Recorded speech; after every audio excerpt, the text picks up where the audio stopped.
Minsan, akala natin ay kilala na natin ang sarili natin. Base sa kung sino ang pamilya natin. Base sa kung paano tayo pinalaki. At madalas ay naniniwala tayo na kahit maraming pagkakamali ang magulang natin ay inaakala nating kilalang kilala na natin sila. Kaya naman kapag dumating ang pagkakataon na malalaman natin na may tinatago palang magulang natin, parang naapektuhan ang pagkakakilala natin sa kanila at sa ating sarili. At kung minsan pa, umaabot pa to sa punto na parang hindi na rin natin alam kung sino tayo dahil sa kasinungalingan nila. Dear Papa Dudut, kumusta naman po kayo? Ako po ay sumulat sa inyo ngayon kasi gusto ko sanang makahanap ng liwanag sa sitwasyon namin sa buhay. Ang nakakatawa dito, wala talaga akong problema sa mga nangyari. Ako na siguro ang pinaka-chill na tao na makikilala mo. Pero magpapakilala muna ako sa inyo. Ang pangalan ko po ay Jacobo, pero Jack ang palayaw ko. Nag-iisa akong lalaki at panganay at sinundan ako ng 2 babae, si Johnny at Janice. Teller ako sa bangko at malapit na akong ma-promote. At kahit maganda ang trabaho at hindi naman ako pangit, at may kisig naman ako ay single pa rin ako, Papa Dudut. Busy kasi ako sa pamilya kong napakagulo. For starters, para sa ibang tao ay hindi problema kapag tinatanong sila ng ilan ba kayong magkakapatid. Ako medyo napapalunok. Bakit kamo? Ang bait-bait kasi ng tatay ko. Sa sobrang bait niya, kung sino-sinong babae ang tinutulungan niya sa buhay. Sa sobrang bait niya, iniwan niya ang nanay ko noong college ako para tulungan ang dati nilang intern sa trabaho na magtayo ng sarili niyang pamilya. Sa sobrang nga po niyang bait, binigyan niya kami ulit ng mga kapatid. Ang tatay ko kasi ay isang sales representative sa isang malaking pharmaceutical company. Magaling siyang salesman kasi malambing siya at kung tutuusin ay hindi man kagwapuhan ang angka namin, makisig kaming tingnan. Hindi kami tabain ng pamilya at bukod pa doon ay medyo pinagpala talaga ng mga lalaki sa pamilya namin sa paraan na talagang nakakapagpasaya sa mga babae. Nagpapatawa lang ako, Papa Dudut, pero totoo naman na mabait ang tatay ko. Marupok lang talaga.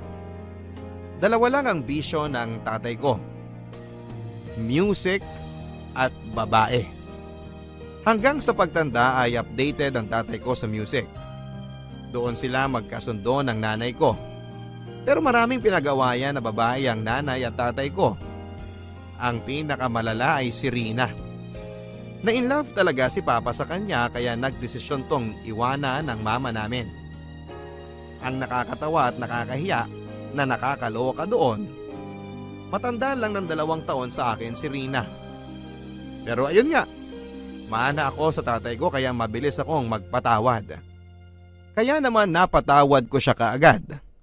Masakit man ang nangyari para sa nanay ko, alam ko noon pa man na wala na akong magagawa. Sinubukan ko na lang po na maging tatay sa mga kapatid ko kahit pa hindi nagkulang sa kanila ang tatay ko. At sinubukan ko rin po na mahalin ang lubusan ng nanay ko maski marami siyang hinagpe sa tatay ko. Dahil understandable naman yung angst niya. At sa totoo lang, Papa Dudut, ang tatay ko yung sinasabi nila na pangit na maging asawa pero okay na maging ama. Bayad lagi ang tuition namin at nakarating siya sa halos lahat ng activities namin sa eskwelahan. At kapag may pagkakataon, dadalhin niya kami sa mall at siguradong may maiuuwi kami na masasarap na pagkain o magagandang damit o di kaya naman ay mga bagong laruan. Hindi rin siya nagpapahuli sa sine. Maski sa mga palabas na pambata na mas nai-enjoy namin, kumpletos ricados lagi kami kapag ganon. May popcorn, may soft drinks at sa 3D pa kung pwede. Hindi nagbago ang mga gawin niya kahit noong naghiwalay sila. Kaya naman buhay ang masasayang alaala sa aming magkakapatid. Kaya naman nagulat ako nang umuwi ako minsan at nag-iiyak ang nanay ko. Oh ma, bakit? Si Rina tumawag. Dinala daw sa ospital ang papa mo. Malumaraw, inatake sa puso. Jack, paano na ako, Jack? Ha? Ma, ang tagal niyo nang wala ni Papa. Pero mahal ko pa rin ang papa mo. Ma, pwede tayong pumunta sa ospital ngayon at magdasal na sana okay lang siya. Pero wala na akong ibang magagawa pa sa relasyon ninyo. Alam ko naman yun, anak. Pero akala ko kasi magsasawa siya kay Rina at babalik siya sa akin. Ay, man naman. Ngayon pa ba? Halina kayo. Puntahan na natin siya sa ospital. Paano kung nandun si Rina? Oh, so? Huwag na natin siyang puntahan. Hindi, punta tayo. Pero baka pwede mo munang pauwiin si Rina. Ma, pwede bang maawa ka sa akin? Galing pa ako sa shift. Pagod ako, ma. Ayokong may mangyari kay Papa tapos hindi man lang natin pupuntahan. Kaya kung andun man si Rina, hayaan mo na lang please. Please? Lintik kasi ang tatay mo eh. Alam mo, hindi naman na ako nasasaktan.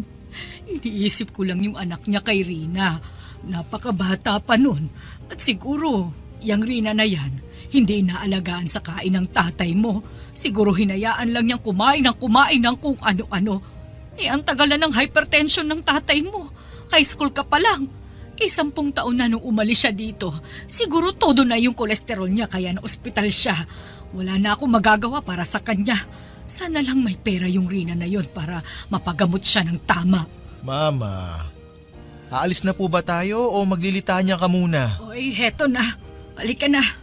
Alam ko naman na mas mahal mo ang tatay mo eh. Ay, sus, si Mama. Sanay na ako sa litanya ng nanay ko. Ilang beses na kaming umabot sa ganyan pero nung araw na yon, hindi ko siya mapagbigyan kasi nga nasa ospital ang tatay ko. Ayaw ko lang ding ipakita sa kanya na nag-aalala ako. Sagad hanggang buto ang kaba ko dahil sa totoo ay hindi ko alam kung anong mangyayari at sa totoo gusto ko na lang na umiwas sa gulo. Pero dahil may sakit ang papa ko, alam ko na dapat naming ipaisang tabi ang mga away namin sa pangalwal niyang pamilya para matulungan namin siya. Ang nakalimutan ko palang sabihin ay bukod sa mabait, mahilig ding magbigay ng sorpresa ang tatay ko. Pagdating namin sa ospital ng araw na yon, nandun si Rina na kinakasama ng tatay ko ng mga 10 taon din. Kasama din niya ang anak nila ni Papa, si Rihanna. 8 years old na siya at hindi mo mapagkakaila na anak siya ni Papa kasi kung lalagyan mo ng bigote at ng balbas, magkamukha na kami. Yung kulot lang niya ng buhok ang tanging nakuha niya sa nanay niya. Masakit sa dibdib na makita si Papa na walang malay, na parang hirap na hirap sa kanyang paghinga. Pero nagising pa siya ng araw na yon at nagawa pa niya kaming kausapin isa-isa. Gusto kong mabaliw sa lungkot habang kausap niya ako kasi alam kong hindi na siya magtatagal. Halos hindi na siya makabuo ng mga sentence ng panahon na yon. At hindi ko pa maintindihan kung bakit pa ulit-ulit niyang sinasabi ang pangalan ko. Pangalan ni Johnny at pangalan ni Janice. Ni Rihanna at 2 pang pangalan na hindi ko naman maintindihan. Yung isang pangalan ay Kathy at yung isa ay John. At dahil inatake ulit ang tatay ko ng gabing yon, pinalabas kaming lahat at pinaghintay sa waiting area. Habang nasa waiting area, tatanungin ko sana si Rina kung kilala niya si John at si Kathy nang may dumating na babae na may daladalang bata na siguro ay mga 3 years old. Paiyak niyang tinanong kung saan ang kwarto ng tatay ko. Sinabi naman ng nurse na makihintay muna siya sa amin. Napatulala ang nanay ko at si Rina. Kaya ako nang tumayo at lumapit sa babae at sa dala-dala niyang bata. Miss, Ano pong kailangan nyo kay Jacobo Sr.? Boyfriend ko siya. Ano? Miss, pakiulit. Boyfriend ko siya. Tumawag yung opisina niya kasi nilagay na rin niya ako sa dapat tawagan kung sakaling may emergency. Kaso taga Ilocos kami kaya natagalan kami sa pagpunta dito. Sino ba kayo? Miss, upo muna kayo. Joni, please kuha ka ng tubig. Okay po, kuya. Miss, ano ba ang sinabi ng tatay ko sa'yo? Ay, ikaw si Junior? Si Jack? Oo, sinabi naman niya pala na may junior siya. Oo. Mabait ang tatay mo. Honest siya sa akin. Alam ko na hiwalay na siya sa nanay mo. Alam ko na namatay yung una niyang... Ano? Shh! Girls, kalma lang. Si Jacobo to. Mahilig sa surprise at marami ring surprise. Namatay ang sino, miss? Yung una niyang minahal na babae. Hindi ba niya sinabi sa inyo? Teka nga, paano naman kami makakasigurado na girlfriend ka nga niya? Ikaw si Rina. May anak kayo? Si Rihanna. Kapal din naman ang mukha mo, no? Alam mo namang may pamilya pero pumatol ka pa rin? Wow, Rina. Ikaw ba talaga ang dapat magsabi niyan? Oh, kalma lang tayo, guys. Balak na kasi niya kayong iwang dalawa. Kasi Rina, hindi ka na raw masaya sa kanya. Eh paano ako sasaya sa kanya? Lagi siyang wala. Yung pala laging nasa'yo. Hindi naman. Tulad ng sinabi ko, taga Ilocos kami. Minsan sa isang buwan lang siya bumabiyahe doon. Sa totoo, wala naman nangyari sa amin kaagad. Sa totoo, nauna akong mabuntis ni Bubu kasi... Bubu? Yun yung tawagan namin. Ako si Bu, siya si Bubu. Ma, please.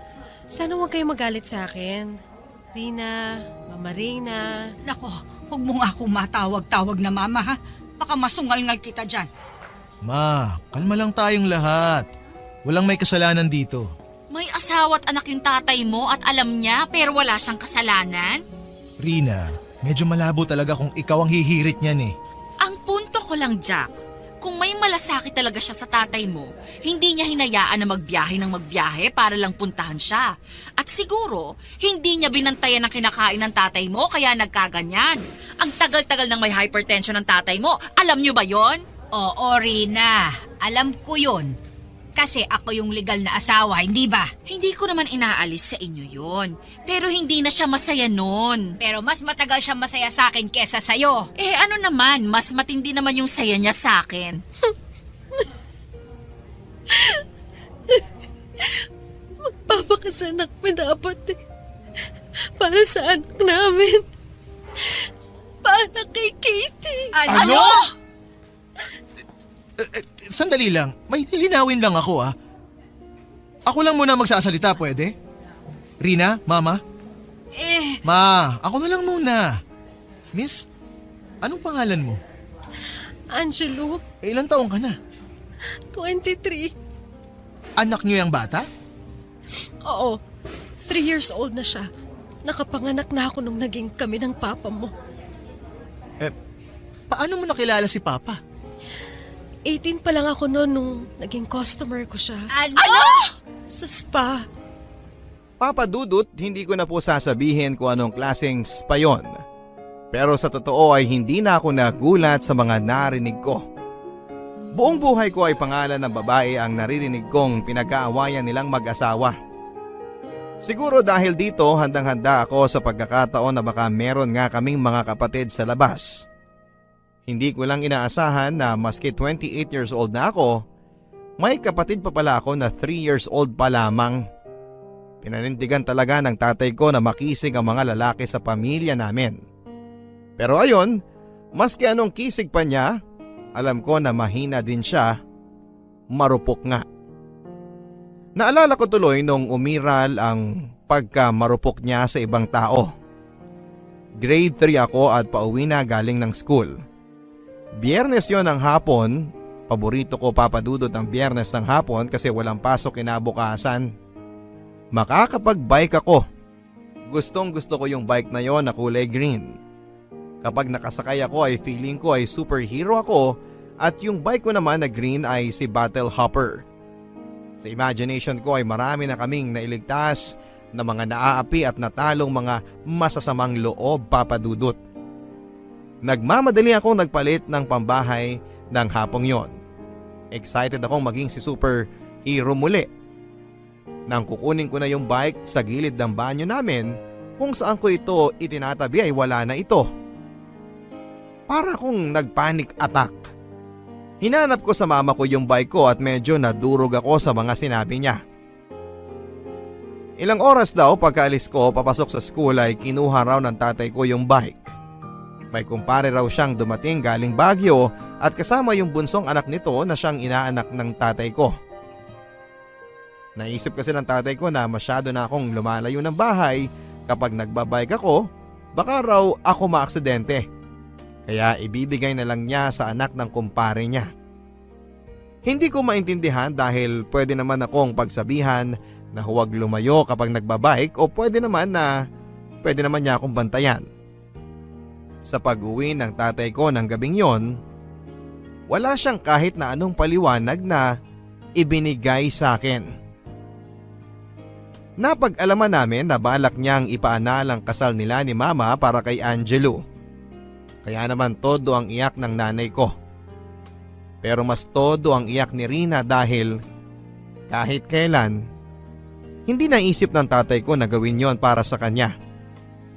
Habang nagko-contest ng drama yung tatlo, ang mga kapatid ko namang mga babae, si Johnny, si Janice, si Rihanna at si Kathy ay tahimik na nanonood sa YouTube videos sa iPad ko. Nakita ko ang hulma ng mga mukha nila. At bawat isa sa kanila ay talagang kamukha ng tatay ko. Kamukha ko. Pati ang ngiti ni Kathy ay parehong-pareho sa ngiti ni Janice at ni Rihanna. Ito ang isang ironic sa mga nangyari ng araw na yon. Iniwang kami ng tatay ko na may plano. Papadudot nang makausap ng tatay ko si Angelo at si Kathy na mayapa siya matapos ang ilang oras. Nang pumanaw siya, dumating ang ninong ko na abogado na matalik na kaibigan ng tatay ko. Habang nagwawala ang puso't damdamin namin sa mga nalaman namin at sa pagkamatay niya, ay may mga bagay palang inayos na ang tatay ko. Naisip pala ng tatay ko na hatiin ng maayos ang mga ari-arian niya. Hindi naman marami yon pero naisip niya na bigyan kami ng seguridad para hindi niya siguro naisip yung ibang klaseng kaguluhan na iiwan niya dahil sa mga naging desisyon niya sa buhay. Alam kong masakit sa kalooban ninyong lahat ang pagkamatay ni Jacobo. Pero sana hindi kayo magulat o magalit sa mga sasabihin ko. Unang-una, matagal na siyang may nararamdaman. Pero mas gusto niya maging masaya sa buhay kaysa pilitin niya yung sarili niya na hindi kumain ng masarap o bumiyahe para sa trabaho o ilabas sa mga anak niya. Aminado si Jacobo na malaki ang pagkukulang niya sa inyo. Kay Reyna, kay Rina at kay Angelo. May katotohanan na gusto na niyang pakasalan si Angelo. Pero Angelo, hindi niya ipa-file ang mga papeles. Sa totoo, iha, naisip niya na gusto na lang niyang mamatay na kasal kay Reyna. Para din daw kung gusto mo magpakasal sa iba, wala kang papeles na dapat asikasuhin. Alam naman niya na maski may anak kayo, marami pa rin nanliligaw sa'yo. So ngayon, sasabihin ko na sa inyo ang nais mangyari ni Jacobo. Sandali lang, Reyna. Huwag kang mag-alala. Hindi ka dehado sa mga habilin ni Jacobo. Unang-una, dahil ikaw ang kasal sa kanya, sa'yo ang bahay at lote ninyo ngayon, ang kotse, ang residential lot sa Batangas. May hinuhulugan siyang lote sa Bulacan, pero yun pinangalan niya na kay Jack, Jennifer at Gemma. Hindi niya na natapos yun, pero nasa sa inyo na raw kung itutuloy niyo o ibebenta ninyo. Benta. Gemma, Pero... Sandali lang, Reyna. Yung bank account ninyo, Reyna, sa'yo rin yun. Ngayon naman, Reyna, yan tinitirahan ninyo na rent to own. Binayaran niya na. Di ba dapat may 5 years pa yan? Ito na ang titulo. May educational life plan din siyang kinuha para kay Rihanna. Pwede niya makuha kapag 18 years old na siya. Itong papeles. At para naman sa'yo, Angelo, Ito ang titulo ng bahay at lupa sa Baguio. Ano, sandali lang. Sa amin dapat yun ng mga bata ah. Reyna, binenta niya na yun kay Angelo noon pa man. Sa anong halaga? Isang gabi? Wala na tayo doon. Sa kanya naman talaga nakapangalan yun dahil bigay yun ng tatay niya. Ako na ang makikiusap sa'yo. Huwag ka nang umapila. Hayaan na nating mamaya pa ang kaluluwa ng kumpare ko.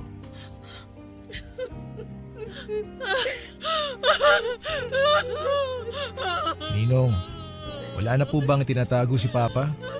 Yan na po ba talaga lahat? Kasi napag-usapan na namin magkakapatid na handa na kaming tanggapin kung ano pa man ang huling habilin ni Papa. Napagkasunduan na ninyo. Eh, paano naman ako? Mama, please. Huwag niyo nang pilitin magmakaawa ako sa inyo dito. Ma, move on tayo. Patay na si Papa. Ikaw wala ka nang iisipin. Aalagaan ka namin. Itong dalawang bruha na to may mga bata pang iisipin. Mahal natin si Papa pero mag-girls talaga siya eh. Nakakapagod na. Gusto ko na lang mag-grieve for him tapos I just wanna remember the good days. Baka pwedeng ganon. Mabuti na sabi mo yan, Gemma. Kasi may huli pang gusto ang tatay niyo. Gusto niya sana na ipaglamay ng 3 araw. Sana raw lahat kayo nandun. At Reyna, sana raw huwag mong harangan si Rina at Angelo at ang mga anak nila. Ninong, no problem. Ako na ho ang bahala. Akala ko, yun na ang simula ng katahimikan ng buhay namin, Papa Dudut. Siguro dahil nag-iisa akong lalaking anak, gusto kong maging responsable. Hindi ako nagpapaka-superhero o nagpapaka-hipokrito. Pero gusto ko talaga ang ginawa ng tatay ko. Natuwa ako na maski papaano ay inisip kami ni Papa at para sa akin, naging empata siya kay Mama at sa mga babae na naanakan niya. Napag-usapan pa nga namin na magkakapatid na paminsan-minsan ay bibisitahin namin ang nakababata naming half-sisters. Alam namin na ikakasama ito ng loob ni Mama. Pero para sa amin, eto na siguro yung pwede naming isukli sa pag-aalaga sa amin ni Papa. Hindi santo si Papa. Hindi siya mabuting asawa. Pero yun nga, mabuti siyang ama kahit papaano. Sinubukan naman niyang maging homemaker sa abot ng makakaya niya. Noong sobrang busy si Mama at napunit yung kaki-shorts ko na pumasok, tatay ko ang nagtahi. Pula nga lang yung sinulid na ginamit niya. At least natahi yung buta, sabi niya. Noong nasa grade 2 na ako, mas maagang nagigising si Papa kay Mama ng panahon na yon. Halos sabay ang oras ng pasok namin sa umaga. Sa buong school year na yon ay ipinag-init ako ng tatay ko ng pampaligo. Tuwing gigisingin niya ako ay nakahanda na yung pulang timba na may mainit na tubig. Minsan naman ay ginigising na niya ako habang nagpapakulo siya ng tubig para makapag-almusal muna ako bago maligo. Hindi na nagluluto si Papa ng almusal. Bumibili na lang siya sa labas ng luto na. Kakainin ko na lang at eto ang madalas niyang binibili. Champurado, sopas, sinangag at longganisa. Minsan naman yung flyer saucer sandwich ni Ate Cora na cheese dog o ham ang palaman. Gustong gusto ko rin papadudot kapag nag-aadobo ang tatay ko. Tuyo yung recipe niya, walang sabaw at nagmamantika, sobrang malinamnam. Pero as always, may surprise si Papa sa amin. Huling gabi ng lamay niya, nang may bisitang dumating. Mukhang nasa late 30s na ang lalaki na to. At sa totoo ay sumikip ang dibdib ko nung makita ko siya. Parang nakikita ko si Papa noong kabataan niya. Pinilit kong alalahanin kung may nakwento ba si Papa na kapatid o pinsan na mas bata sa kanya. Pero ang alam ko talaga ay si Papa na ang bunso sa magkakapatid at sa mga magpipinsan. Matagal siyang tumayo sa likod kung saan ay nakapwesto ang kape at mani. Hinintay kong may lumapit sa kanya dahil iniisip ko na baka may nakakakilala sa kanya pero walang lumapit kaya naman pinuntahan ko na siya, Papa Dudut. Excuse me po, kakilala niyo po ba ang Papa ko? Ako si Jack. panganay niya. Jack, ako si John. Ikaw pala yung panganay niya sa napangasawa niya? Sino po sila? Halika. Upo tayo sa labas bago ako magpakilala. Doon tayo sa yusihan. Sige.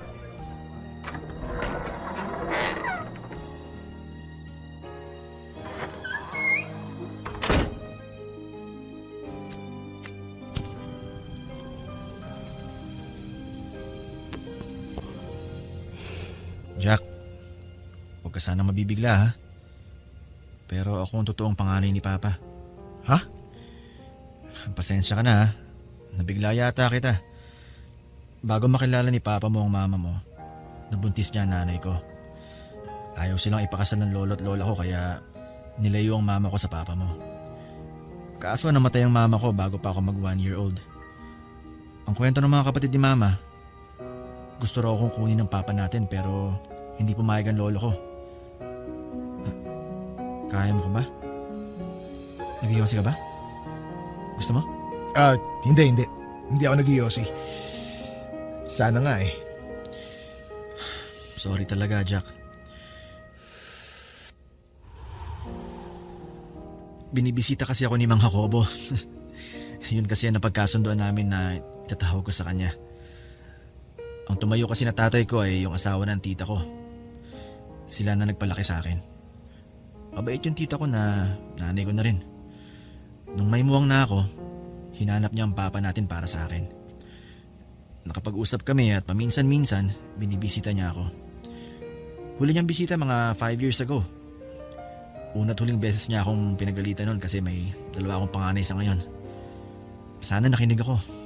May pangatlo ng parating. Wow! Mana-mana lang yan, oh. Mukhang gano'n na nga. Pero ang kwento niya, ikaw naman, behaved ka. 10 years na kami ng girlfriend ko. Hindi naman ako naghanap ng iba. Sabi nga niya, mabuti daw hindi ka nagmana sa kanya. Paano mo pala nalaman? Tumawag ako sa opisina niya kasi yayayain ko sana sa binyag ng pangatlo kapag nanganak na yung girlfriend ko. Ayun, wala na nga raw siya. Kung tapos ka na mag-iossi, pasok na tayo. Sasabihin ko na muna na Sabihin mo yung totoo, mukha tayong pinagbiyak na buko. Magsisinungaling ka pa ba?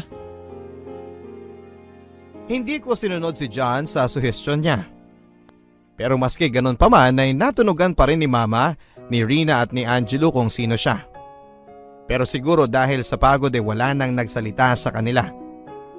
Mabuti na lang din at hindi nagpunta doon si John para manggulo. Nagpunta siya doon para makiramay at yun lang. Hindi man lang kami nagpalitan ng number. Hindi rin namin inad ang isa't isa sa social media.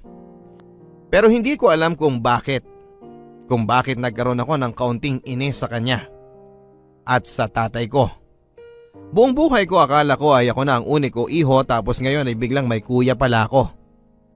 Parang yung inis na naramdaman ko sa tatay ko noong high school graduation ko noong March 2007.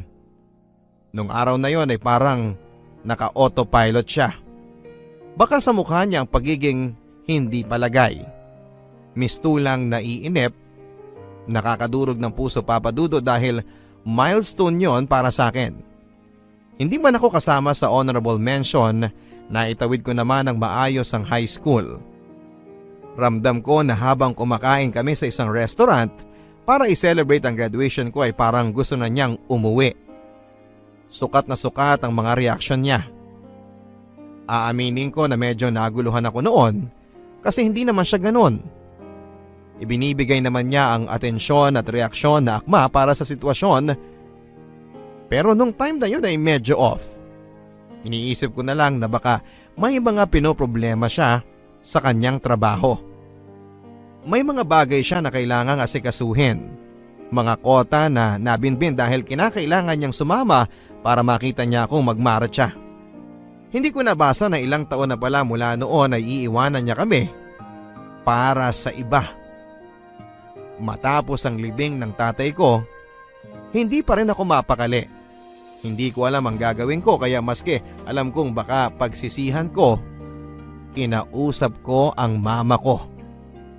Ma, Hindi mo ba talaga alam na may ibang anak si Papa? Ay, anak. Kala ko ba patatahimikan na natin ang kaluluwa ng tatay mo? Oo nga, Ma. Gusto ko naman talaga na patahimikin ang kaluluwa ni Papa. Pero grabe naman. Akala ko akong panganay niya. Hindi pala. Ay, nako. O di ngayon, maski papano, alam mo na yung nararamdaman ko noon. Nung akala ko ako lang pero hindi pala. Lapitin talaga si Papa eh. Pero bakit si Rina at Rihanna pinakilala niya? Mukhang maski si Angelo ipapakilala naman niya kung buhay siya. Bakit tong si John? Sinikreto niya. Alam ko naman na may minahal siya bago kami magkakilala. Pero nakita ko noon sa mata niya kung gaano siya nasaktan. Kung ano man ang nangyari. Maski anong pilit ko, hindi niya kinukwento ng buong buo yun sa akin. Minsan sinimulan niya pero hindi naman niya tinapos. Nasaktan siguro talaga siya sa nangyari. Maski naman gano'n ang papa mo, napaka-sweet nun. Pero masyadong swabe. Puro pa, ano ba yung tawag ni Gemma doon? Pa-GV? Pa-good vibes? Ayaw nun harapin yung mga pangit na aspeto ng buhay. Kaya nga siguro kapag may problema na, naghahanap na ng iba. Pero dahil nga makisig, dahil cool lang, madami talagang nagkakagusto sa kanya noon. Tanggap niyo na ba, Ma? Siguro, baka konting oras pa. Ikaw? Ewan ko, Ma. Kausapin ko kaya si John? Bakit pa? Di ko rin alam, Ma. Nung dumating siya, parang na-realize ko na baka hindi ko pala kilala si Papa. O kilala ko lang siya sa kung ano ang gusto niyang paniwalaan ko tungkol sa kanya. Sa aspetong yan, mana ka talaga sa tatay mo. Buti na lang at hindi ka naging babaero. Hindi talaga ako mapakali, Papa Dudut. Para bang nawala sa akin ang pagiging panganay. Maski hindi niya balak humati sa mana, pakaramdam ko bigla na lang siyang manghihimasok at makikialam sa pagiging panganay. Hindi ko alam kung gusto ko pa ba ng kasama sa pag-iisip kung paano magiging padre de pamilya. O kung gusto ko lang ng kapatid na lalaki. O gusto ko lang magtanong kung sino ba sa amin ang mas espesyal para kay Papa. Siya ba na sikreto ni Papa? O ako na naging mabuting anak kay Papa? Ayokong magpaka-ipokrito. Pero bakit pakiramdam ko ay dihado ako? Ako yung nagpapakabait at pinilit na hindi sumunod sa yapak niya, na hindi tapat sa karelasyon. Ako ang tumatayong haligi ng pamilya namin mula nang iwan niya kami. Ako na mas inuna ang pamilya ko kesa sa sarili kong kapakanan. Tapos ay darating si John, biglang siya na ang bida. Bakit? Dahil marami silang similarities ni Papa? Siguro nga hindi ko lubos na kilala si Papa. Ngayong binabalikan ko, may mga bagay siyang ginawa na para sa kanya ay test na pala yung mga yon. Tulad nung bata ako, gusto niyang terno kami ng baseball cap at t-shirt papunta sa mall. Tinanggal ko kasi yung sombrero, Papa Dudut. Bata pa lang ako ay asiwana ako sa tumutulong pawis ng ulo na siyang nasasapo namin ng sombrero. Ayoko rin yung amoy ng ulo matapos magsombrero buong araw. Kung iisipin ay marami pala siyang sinubukan na ayaw ko naman. Tulad ng binilhan niya ako ng gitara. Hindi ko naman nagamit kasi mas gusto ko ang magbasa. Kapag kumakanta sila ni Mama sa sala, ni hindi man lang ako nakikisali. Tagapalakpak lang ako. Pag pinakukwento niya ako tungkol sa mga crush ko sa school, iniiba ko yung usapan. Ano naman ngayon kung magkaiba kami? Rule ba na mag-ama ay dapat iisa ang gusto? Iisa ang mga hilig? Paano naman ang individuality? Maaring tatay ko siya, pero magkaibang tao naman kami. Ang daming mga tanong tuloy sa isipan ko na pilit kong hinahanapan ng sagot. At dahil gusto ko talagang ma-figure out, hinanap ko si John sa social media at lumabas kami.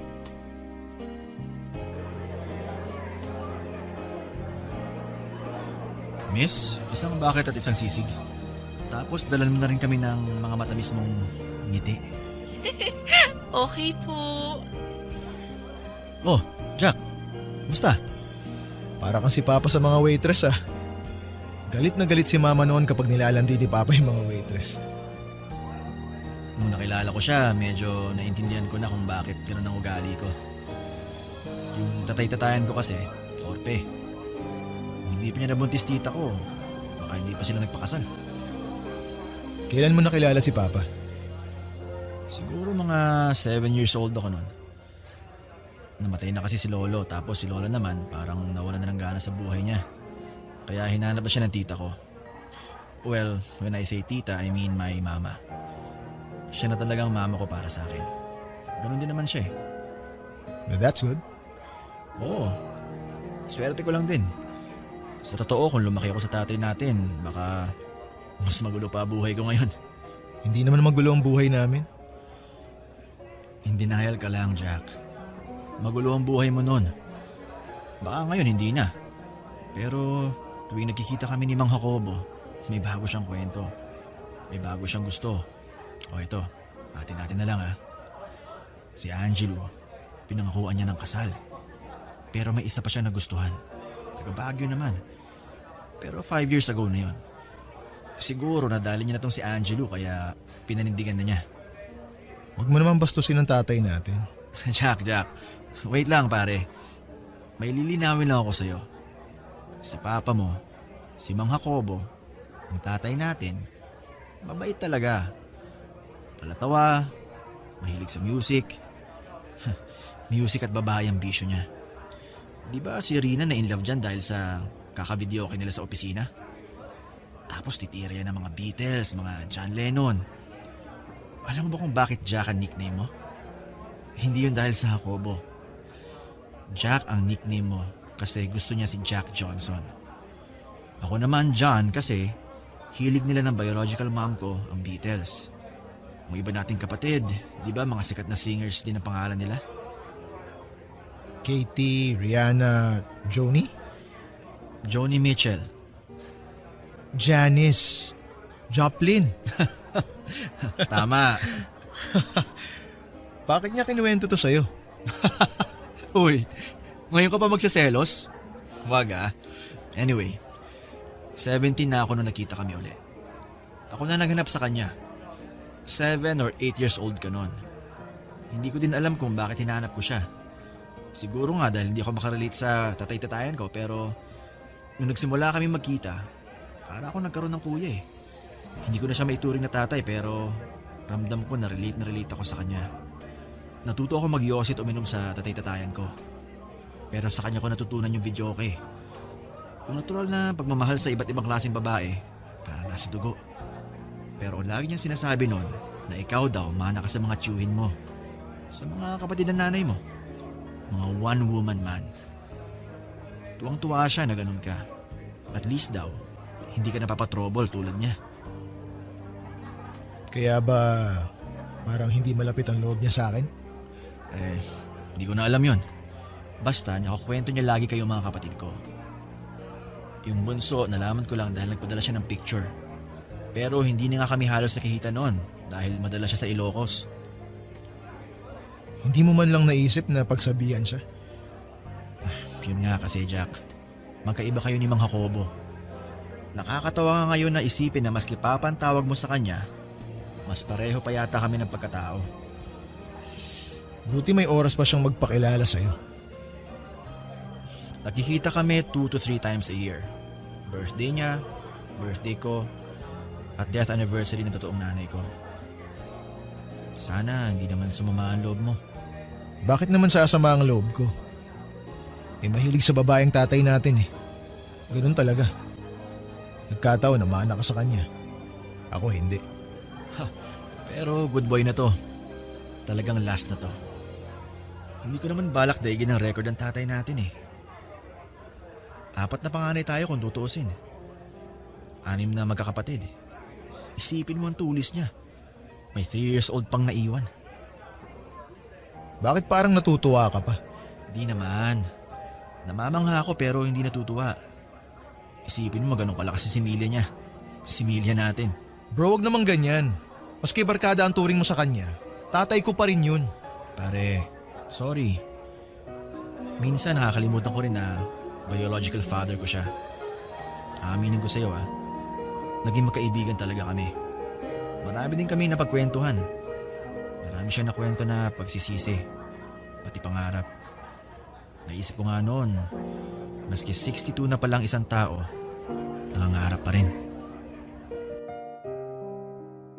Papa Dudut, halo-halong mga emosyon ang inuwi ko ng araw na yon.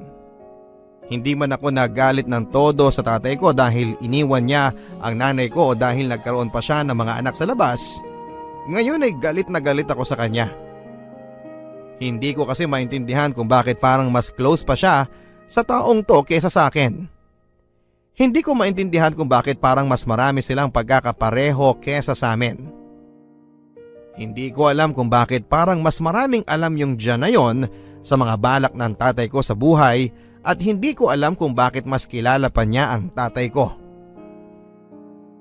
Ako ba ang hindi nag-effort na kilalanin at sumabay sa mga hilig ng tatay ko bilang anak? O siyang nagkulang na intindihin ako bilang ama? Yun ba ang ideya ng good parenting? Yung dapat pansin na pansin ng mga tao ang pagkakapareho namin? Doon ba siya sasaya? Yun ba dapat ang ginawa ko para masabi na naging mabuting anak ako? So malaking kasalanan yung magkaiba kami ng husto? Hindi naman ako lumaking kriminal. Never akong na-involve sa mga basag ulo o napatrouble man lang dahil umiiwas ako. Dahil ginagamit ko ang utak ko. Ayokong masangkot sa kung anuman ang magpapasama ng loob ng nanay ko. Pasaway na nga ang tatay ko ay magpapasaway pa ba ako? Isang pasaway, isang tough guy. Yun ba sana ang image na meron ako bilang isang Jacobo? Hindi ba tough yung ako na ang sumalo ng mga iniwan niya? Hindi ba tough yung nakikita kong durog na ang nanay ko pero pilit ko siyang kinakalma at pinapasaya? Hindi ba tough yung alam kong iniwan niya kami para sa ibang babae pero wala siyang narinig na sumbat mula sa akin? Hindi ba tough na iniintindi ko yung pagkalalaki niya? Kahit yon ang ikinasira ng pamilya namin. Habang tumatagal, dumadami ang galit ko at ang inis ko. Napansin ng mga kapatid ko na laging mainit ang ulo ko. Napansin ng mama ko na hindi ako nagyayaya sa libingan ng tatay ko. Sa unang pagkakataon, nagkabangga kami ni mama.